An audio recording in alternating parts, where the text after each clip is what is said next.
Oh, hey everybody. Welcome back to Waffle Ladders. You know, I've seen some crazy headlines in my time, but nothing compares to the circus that was the Manson murders. You think true crime today is wild? Back then, it was like a crossover episode of Scooby-Doo and the Twilight Zone, except with more LSD and far less Scooby snacks. And did you know Charlie played the guitar and wrote songs? True. Hey true crime junkies and history weirdos. Today we're unearthing 10 insane facts about the Manson murders. You know, that headline-grabbing horror show that made America realize that hippies can be just as terrifying as clowns. If you think you know the story, buckle up, because some of this stuff makes you think it might have all been a government operation gone wrong. Let's climb the ladder. Number 10, Hollywood's obsession with Manson. Charles Manson wasn't just some random drifter. The dude was basically Hollywood adjacent. He wrote songs, played the guitar, hung around recording studios, and even got the Beach Boys into recording one of his tunes.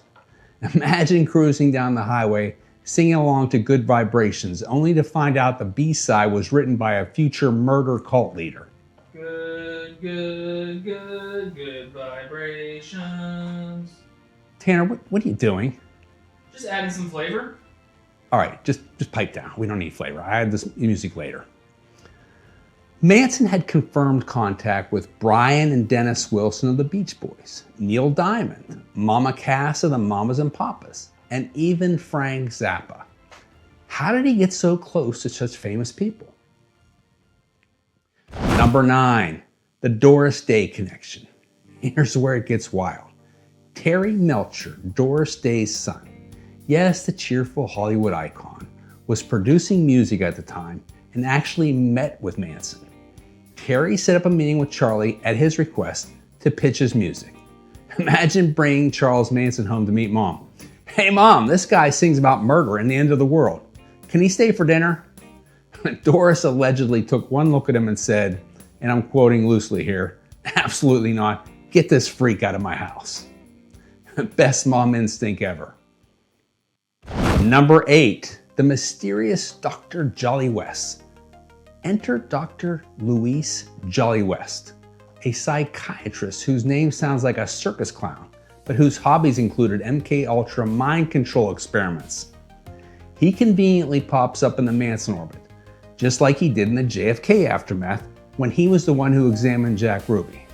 That's right, the guy who shot Oswald. At this point, it feels less like coincidence and more like he's the world's most suspicious Where's Waldo. This is a pattern with these weird events where the same people turn up. I wonder why. If your shrink's nickname is Jolly, but he's dosing people with government LSD, maybe time for a second opinion. Number 7, Sharon Tate's dad scrubbed the crime scene. So picture this. Sharon Tate brutally murdered. The police arrive, chaos everywhere. And who ends up cleaning the floors? Her dad, Paul Tate, a retired Army intelligence officer. Yep, they literally handed the grieving dad a mop and bucket. You forget CSI, this was DIY. Bloodbath plus emotional trauma equals a therapy bill that makes a student loan look cheap. It's insane to think that instead of preserving evidence, the cops let Dad handle janitorial duties like it was spring cleaning. The only thing we don't know is if Paul charged for his services. Hey Dad. Yeah? I finally cleaned the garage floor right where you showed me that weird stain. Yeah, well, we don't need to get into that right now. Why was it purple? Okay, enough. We'll talk about that later. Number 6, FBI CIA surveillance. Now here's where the tinfoil hat gets extra shiny. There's evidence Manson was under government surveillance and maybe even protected or working for them. Agencies like the FBI and CIA were heavily into infiltrating counterculture movements.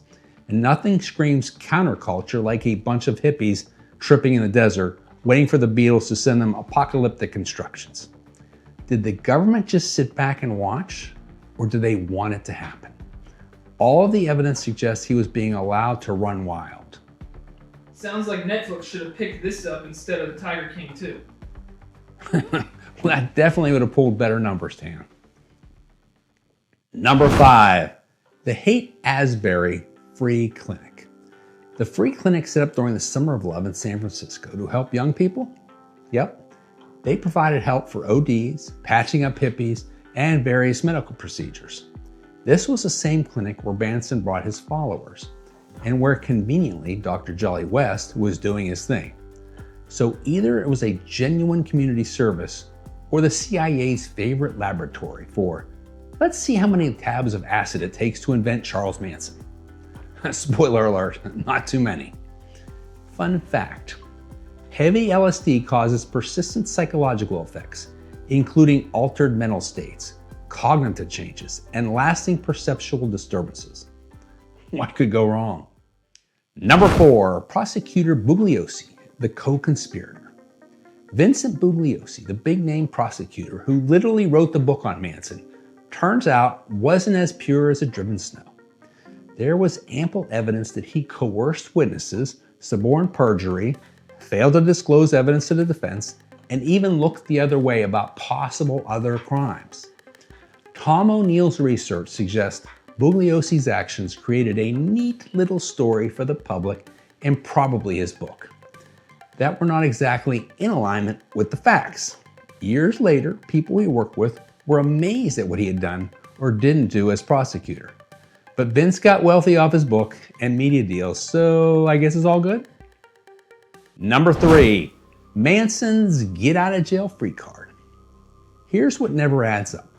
Manson kept getting arrested, violating his parole, causing trouble, but somehow he kept slipping through the cracks. Normally, that gets you locked up faster than jacking a Camaro. But for Manson, authorities looked the other way, over and over. There was one instance while he was out and about when the police discovered him with underage girls and drugs in a van. And you guessed it, nothing happened, they just let him go. You try that even when not on parole. Almost like someone wanted him walking around free. Which, spoiler, turned out real bad for Sharon Tate and her fellow housemates. Number 2, Manson as CIA mind control experiment. This is the big one. Some researchers believe Manson wasn't just a cult leader, he was basically a government guinea pig. MKUltra was all about creating programmable assassins using LSD, hypnosis, and psychological control. And what was Charlie's superpower? Convincing a bunch of kids to commit murder on command. The overlap is, let's call it suspicious. You mean to tell me the same government that gave us Area 51, Tuskegee experiments, and the DMV would never dabble in this? Please. So Charles Manson was basically a government experiment. Exactly, except instead of training them to cure cancer, they gave him the ability to convince people to stab strangers. Okay, I'm a bit scared now. You probably should be. And finally, number 1, Charles Manson still has a Facebook page. Decades after his death, Manson still has a Facebook page with over 300 followers, and it's dedicated to the innocent man. Let that sink in. The guy who sparked one of the most infamous murder cases in history has more likes than your aunt's cupcake business. People on there think he was framed and often swap pictures of their Charlie tattoos.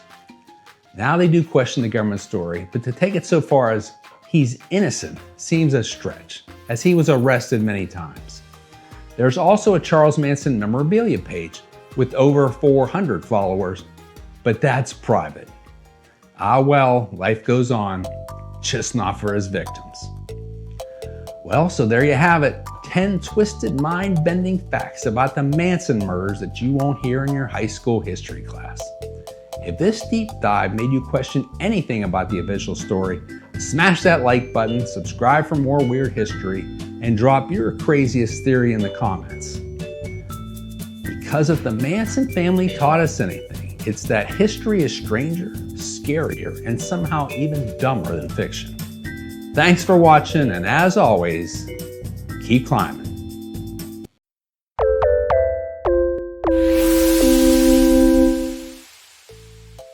And in the morning, I'm making waffles.